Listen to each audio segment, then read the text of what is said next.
Hello and welcome into today's edition of the Arizona State Sun Devils Insider Podcast. My name is Kevin Hicks and I'm your lead beat writer for Arizona State Sun Devils on SI.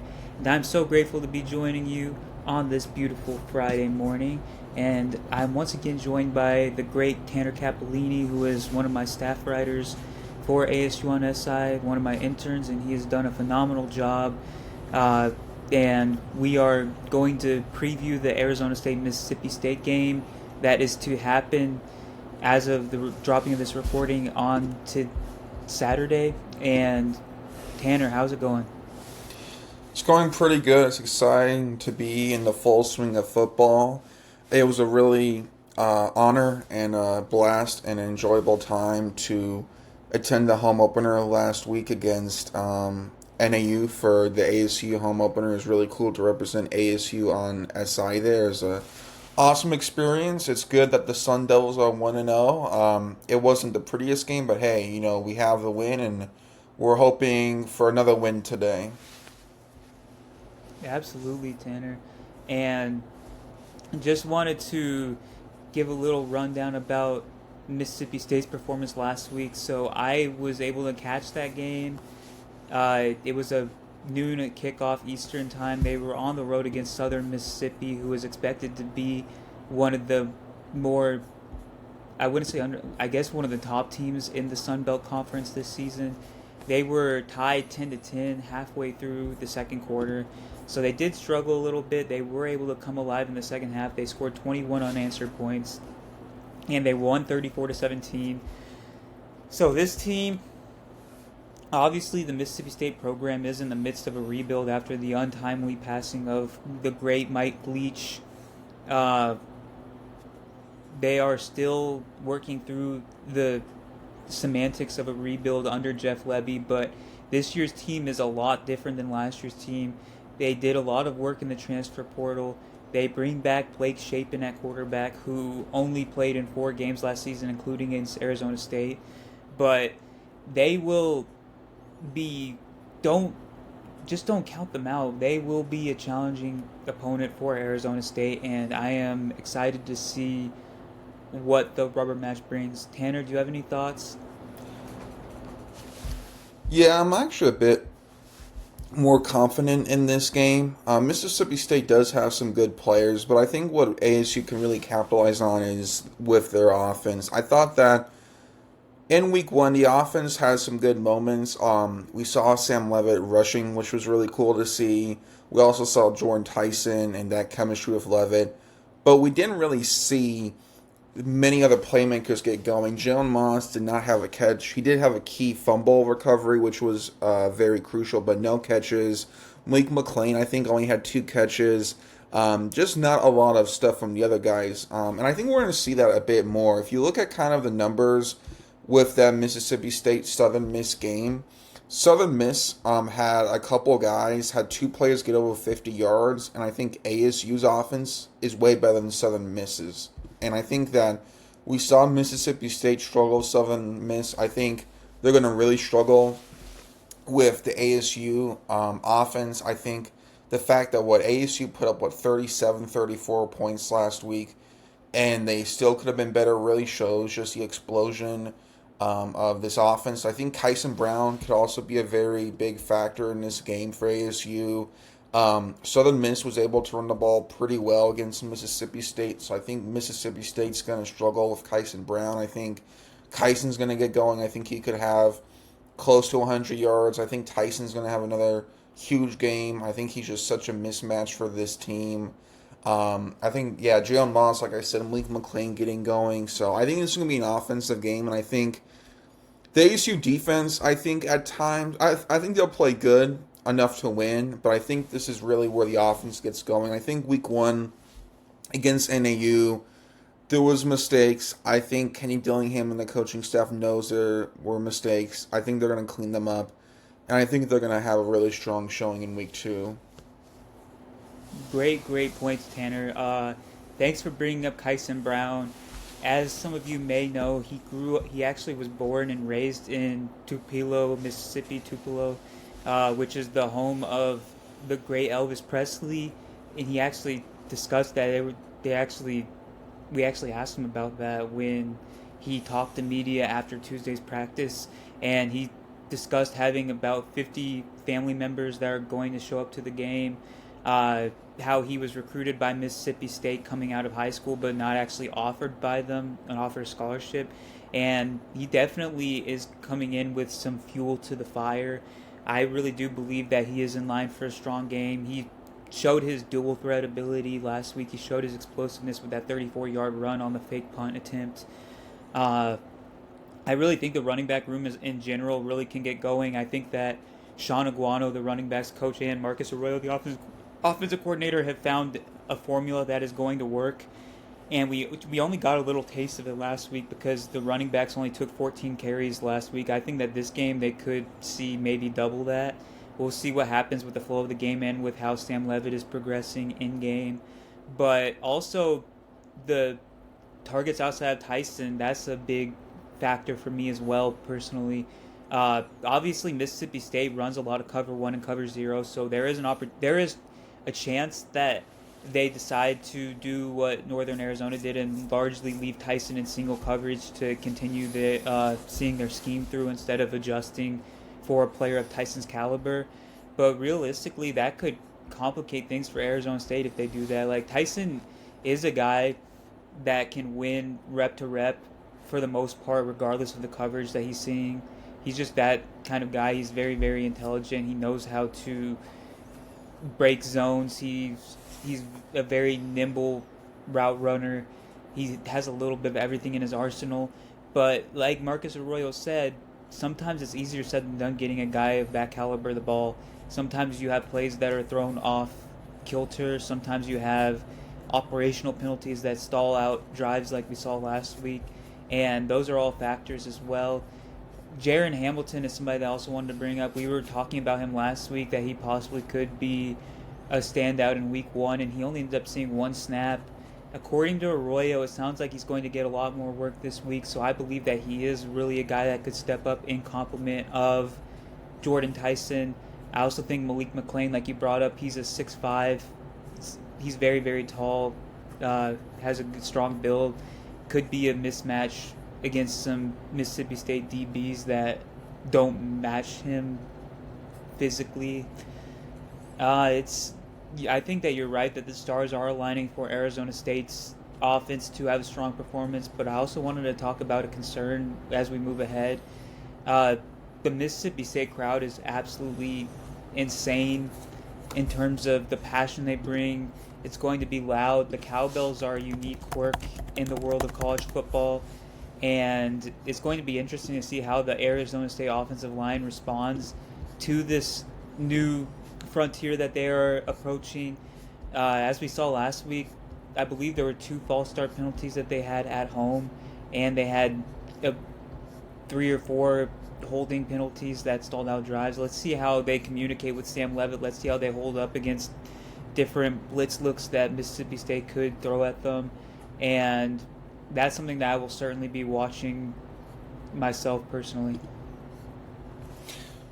Yeah, I think the offensive line is just a major question mark. Even if this was a home game for ASU, they did not look that great week 1. I think that was one of the negatives with that game was the offensive line. Just Sam Levitt got pressured way too much, and NAU, yeah, they have a solid defense, but Levitt should not have been pressured that much. So I think, yeah, regardless of where this game was played, I think that's just something they'll have to figure out. That is a good point about kind of the bells and stuff he said. I'm not too worried about that. I think that the ASU coaching staff has a lot of experienced coaches, and I think this is a very much experienced roster.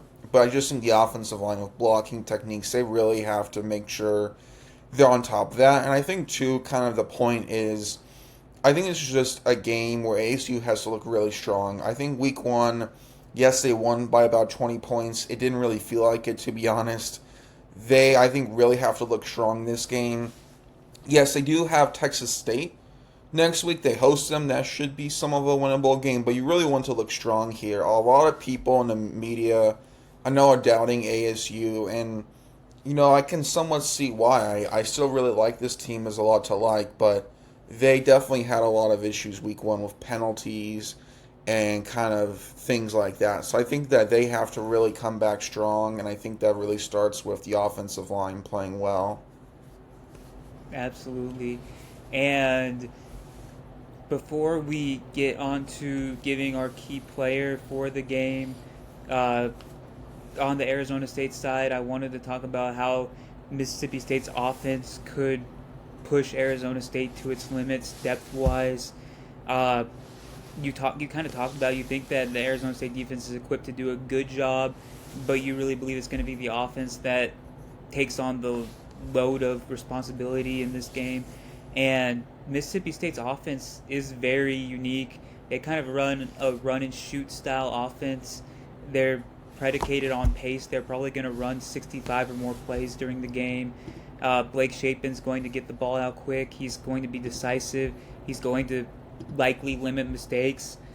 But in that could end up being a double-edged sword for the Bulldogs, because ultimately Arizona State's depth could be tested. You could be seeing a lot more of a guy such as Albert Smith on the edge, or a Zyrus Viaseu in the middle at off-ball linebacker.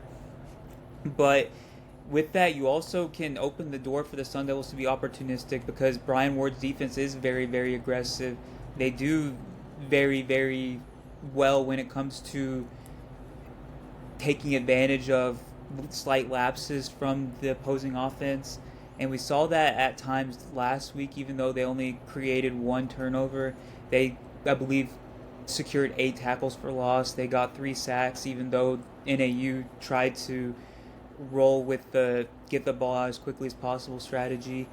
Uh, I really could see it being a game where Xavier Alford secures an interception that possibly changes the tide of the game. I really think that something like that could be in the store. What do you think, Tanner? Yeah, I think the ASU defense, the memo for them is going to be bend but don't break. I think that after this game, Mississippi State, I think the stat sheet's going to actually look pretty solid for them. I think that, the receivers are going to have some good yards. I think they're going to have some solid yards passing, but I think that the stat sheet part that's going to not look great is the points. I think that there's going to be a lot of field goals here from Mississippi State. I think they'll find the end zone once or twice. I do think they have good plays. Look at week one here. You have the receiver Brennan Thompson for them, who played very well. He had almost 100 yards. I could see him doing somewhat well. I think Keith Abney will play him well. But, yeah, I think, like you said, with the offense they run, they're definitely going to have some yardage. I just think what ASU showed really well in week one and what they'll carry over is just in the red zone. They just really tighten up. I thought one thing that impressed me while watching them was that they're able to move very well in the red zone. There's a couple times in week one where NAU was trying to create on the run or have some stuff, and they really locked it down. I think that's what really stood out to me. So, yeah, I think this defense, I think they will have a pick. I like Xavier Alford getting it. I could see Javon Robinson getting it. I do think we'll see about 3 or so sacks. I think with the type of offense Mississippi State runs, going to get it out quick. But yeah, I think this is going to be a bend, don't break. Very similar to kind of week one with how I think the defense is going to perform. Absolutely. I think that those are all phenomenal points, Tanner. Uh, Mississippi State is going to present challenges to Arizona State that they just didn't last year. Like Kenny Dillingham said earlier in the week, it's very, very difficult to throw a quarterback of Blake Shapen's caliber off rhythm 2 times in a row like they did last season. And he ended up having a solid game overall, but the first half was absolutely all Sun Devils. They threw the Mississippi State game script completely off kilter.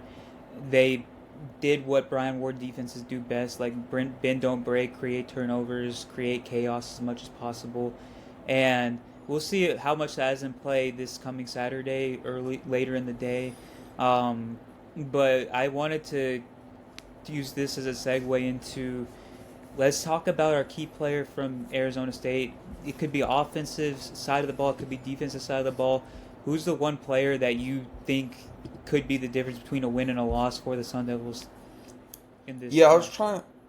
I was trying to think if I wanted to kind of get cute here and kind of choose someone who was kind of underrated or maybe buried on the depth chart.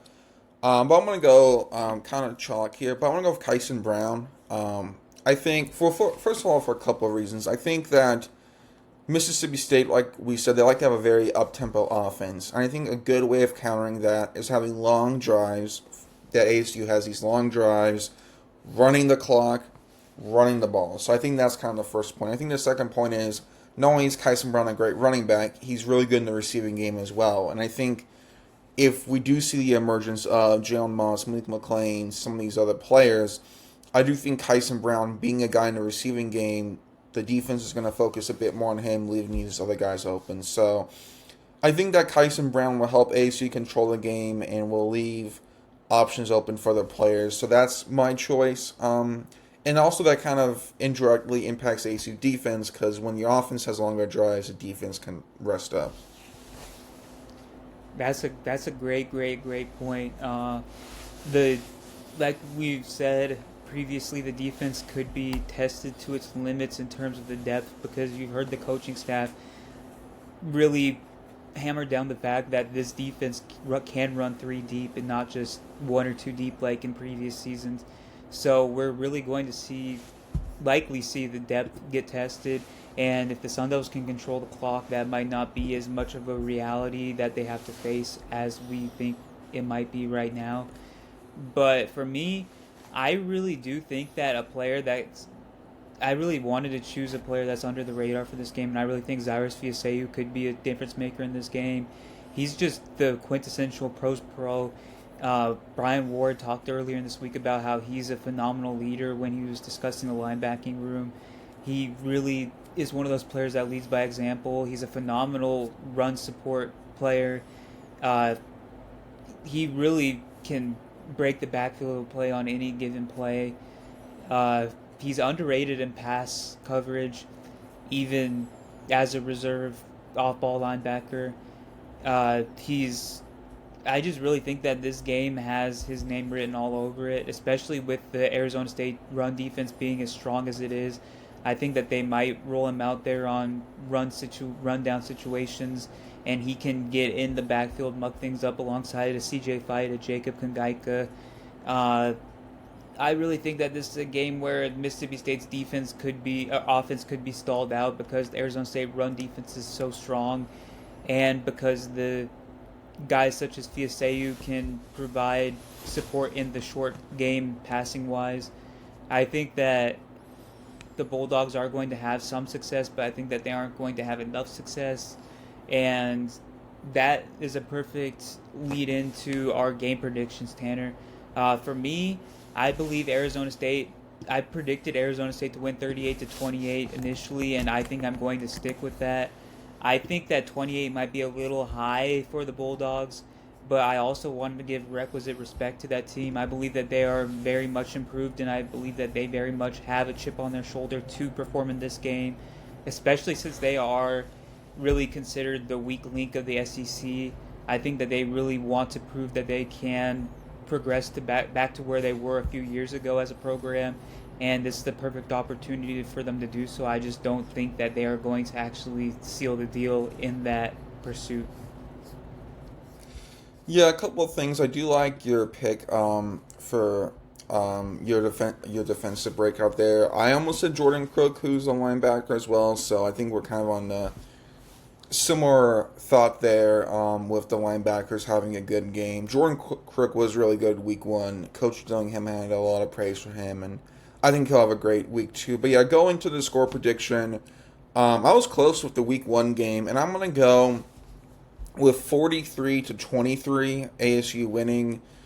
I do think 28's a bit too high, to be perfectly honest, for Mississippi State. They are a good offense. There are players I like, but I think that this is a very talented ASU defense. I think the bend don't break thing is going to be true. So I think that Mississippi State, they get 2 touchdowns and then they get 3 field goals. I think that's where it goes. And then ASU, I think they hit their mark. I think this is going to be a really big offensive game by them. I think it could be kind of close going into halftime, and I think ASU is going to really pull away in the second half And I think this is a really big game for them. I think that, like I said earlier, week one, yeah, they won. There's a lot of good stuff with it, but there's a lot of stuff they need to clean up. And I think that ASU at least has to win by 10 points. I think if this is like a last second field goal win by them or a last second defensive stop, I don't think that's going to really fly well at all with fans or the media. So I think ASU has to win at least by 2 scores.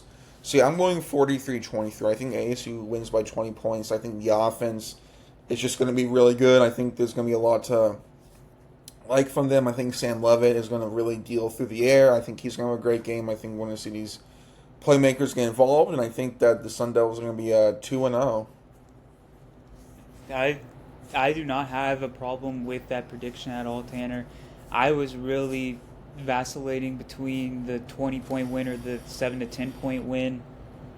I just personally, I don't see a world where Mississippi State capitalizes on the opportunities that they're going to receive unless there's something that really, really dampens the game for Arizona State, like an injury or unforeseen inclement weather, something like that. I think that could possibly give Mississippi State an advantage that we don't really know of right at this moment. But ultimately, I just think the Sun Devils are a more talented team. I think they're a better coached team overall. I think that they are probably just as deep, if not deeper, of a roster. It's just hard to see Mississippi State actually getting over the hump in this game, even though I think they will be fairly competitive. That was an awesome discussion. I think we really covered all the bases that we needed to, unless you wanted to add something to the end, Tanner. But this has been a great show, and I thank you so much for tuning in, supporting us each and every single day. You're the reason we keep on going. And do you have anything else to add on to the end, Tanner? Yeah, I wanted to know your thoughts. I know Kenny Dillingham made some comments about Mississippi State. I just wanted to know your thoughts. Do you think that was the correct thing to do? Do you think that was getting a bit too cocky? I don't really have an issue with it. I think that Coach Dillingham, it shows that he's confident in ASU. I can see why some people would take it wrong, but I don't have a huge issue with it. Yeah, no, I don't have any issue with it at all. I can see why it got construed to the way that it did. I can see why Mississippi State fans would be offended by I guess how it was worded, but I do not believe that was the intention that he had. I think he was just being honest, because he was asked about what the challenges are in the place of the Sun Devil program when they hit the road. I worded that terribly, but he was just discussing how they had to get a hotel 75 minutes outside of Starkville because a lot of the hotels in the area of the stadium in the vicinity can't support a team of 160 players, including the coaching staff, the support staff, all of that stuff. And the only hotels that are between Starkville and where they're staying are casinos. And that's obviously usually not a good idea to have a team full of college players that make NIL money at a casino. That's not a good arrangement. So I think that because some people in the room on Monday when he was discussing that were laughing, and he's like, I'm not even joking, I'm being very serious. And it's just objective that the challenges of playing in a small town are a lot different than the challenges of playing in a place like Seattle or Los Angeles that the Sun Devils played at when they were members of the Pac-12. That's just the truth of the matter. And I think that it was not meant to be a slight at all. I just think that he was being honest about the challenges that they face. Like he talked about how last season when they played in Lubbock, Texas, which is a town of 100,000 people, is much bigger than Starkville, there were 10 players on his team that got food poisoning the day of the game, and he had never revealed that before. It's a lot harder to get food sources that can appease everybody. It's a lot harder to find lodging. There's many challenges, and that's just the fact of the matter, like I said, of playing in a small town on the road. That's just what I think.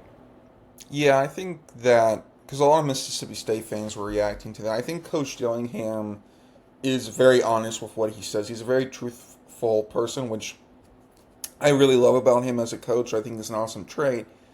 but Mississippi State fans are not, that's just kind of not sort of common. So I think that when Kenny Dillingham said that, people thought it was a joke, like you said, it was a slight when he was being honest. So yeah, I don't think it's a big deal. I don't think that's going to fuel Mississippi. I mean, it could, but yeah, I do think ASU wins big. I think they'll go to 2-0, and yeah, I think it'll be a nice win for them. All right, awesome. Well said, Tanner. And I just want to thank you once again for for joining me as a guest on this episode. And it's great to talk to you. Looking forward to the Sun Devils playing on Saturday afternoon, Saturday evening. And thank you all for tuning in today, and we'll see you tomorrow.